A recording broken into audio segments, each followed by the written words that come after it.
You have to acknowledge the fear that Elliotte Friedman puts in everybody's heart. You have to acknowledge. An intimidating guy. You really are. Okay, so the hockey season kicks off tomorrow. We are not a sports talk show, but obviously I love to talk about sports, as do many people on this program, as do many of you, as do many Canadians. 20 years ago, I started in sports radio with this guy here. Elliotte Friedman is here. Nice to see you, buddy. Hey, good to be back. How are you, buddy? You good? Botterill here, madam. Nice to see you. Fraser Young, young man. I know what you're thinking, Canada, that the three of these people that you love dearly have gathered because with you they're having an intervention. That's not exactly true. It's the panel. I just want to know, I want to start with you, Jennifer. Which hockey team is going to break Canada's heart this year? Well, this is a tough one, but if you're talking about an Olympic year, I feel like there's the potential for the men's hockey team. If you look at the number of international teams that could compete for that gold medal, it's going to be a tough year. Who do you think is going to break Canada's heart this year in the NHL? I think that the easy answer this year is probably Calgary. Of all the Canadian teams, they're the weakest on paper. They're starting over again. Is it even possible to break Calgary Flames fans' heart? Because I think that those fans don't even have hearts after the last couple of seasons. Destroyed. This is one thing that I've learned about Twitter and hockey fans. They can all sit there and say that our team is bad. Yeah. But when you say their team is bad, they hate you. They hate you. Yeah.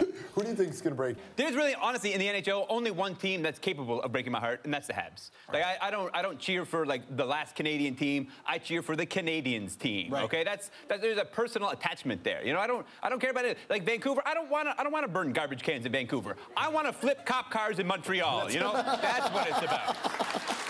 There's one team. When the players go to Sochi and play in Russia, that'll be exciting. But I think it would be so fun if Canada has the stones to do this. Take the maple leaf and make it a rainbow flag.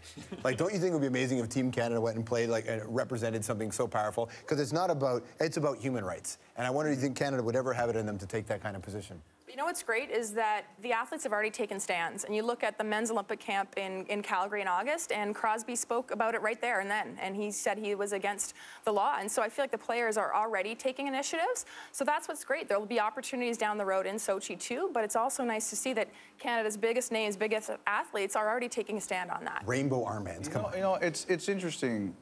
I'm mixed, not because I disagree with the idea, but I don't know if the logo, like, it should be done that way. I'm not sure about, like, I think that law is stupid. I'm looking forward to seeing who will be the Tommy Smith and John Carlos of 2014. You know, wonderful I can't wait to see that, but maybe I'm wrong, George, but I've never thought about it before. I don't know if I agree that the logo, maybe because I come from hockey and people like don't step on the logo. Yeah. Maybe I'm wrong, but that's the first thing that jumps into my head. We're so used to seeing these athletes standing out that it would be fantastic for a country to actually stand up and do this. Don't you think? I think you take it one step. It would be great if like one of the athletes came out before the games, even if they're not gay. It's called leadership. You know, you got to take a position early on and say, "Hey, everyone, follow me. We're doing this." Stick around. More after this. That's right, my friends. We have a live studio audience, and it's a lot of fun. It's even better, too, because, my friends, it is free. So free. I'd love it if you join us. Go to strombo.com/tickets to find out how.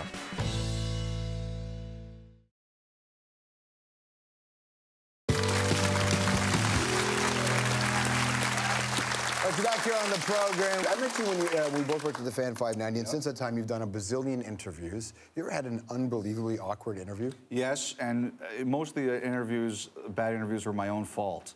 As a matter of fact, and I know this is not going to help your show a little bit, the worst interview I've ever done, I still can't talk about it. It bothers me that much. What do you mean? Like, was it a question you asked? Yeah, horrid.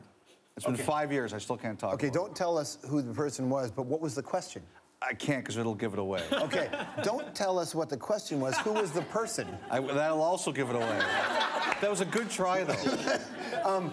Was it a hockey player? No. Was it another athlete? Yes. Was it a male or female? They'll really narrow it down if I tell you. But no, because 50% of the population... It was a female. A female, okay. Was it an Olympic sport? I'm not going any tighter. It's good. You got more out of me than I thought you were going to. You took advantage of our friendship. No! 20 years now since we've had a Canadian team win the Stanley Cup. That number as well, it's not that interesting to me because still Canadians hoist the cup every year when a team wins any particular one. But who is the Canadian team that is going to be the closest to winning the cup? This year? Yeah. No, not this year, next year, soon. Well, I would say Ottawa this year. Seriously? I'll go this year. I'll say Ottawa. You think the Ottawa Senators can win the cup this year? I didn't say that. You asked me who the best Canadian team was going to be this year. I think it will be Ottawa. I'm going to pick Vancouver. I'm going to say, you know what, they've been close, and I think they can pull through this year. Do I even have to ask you? George, you know I got eyes for one team. Let's go Habs go is what I'm saying. How about a hand for the panel, everybody? What a pleasure to see you, Elliotte. Thank you so much. Jennifer Botterill, thank you. Fraser, my man. Oh, we did it.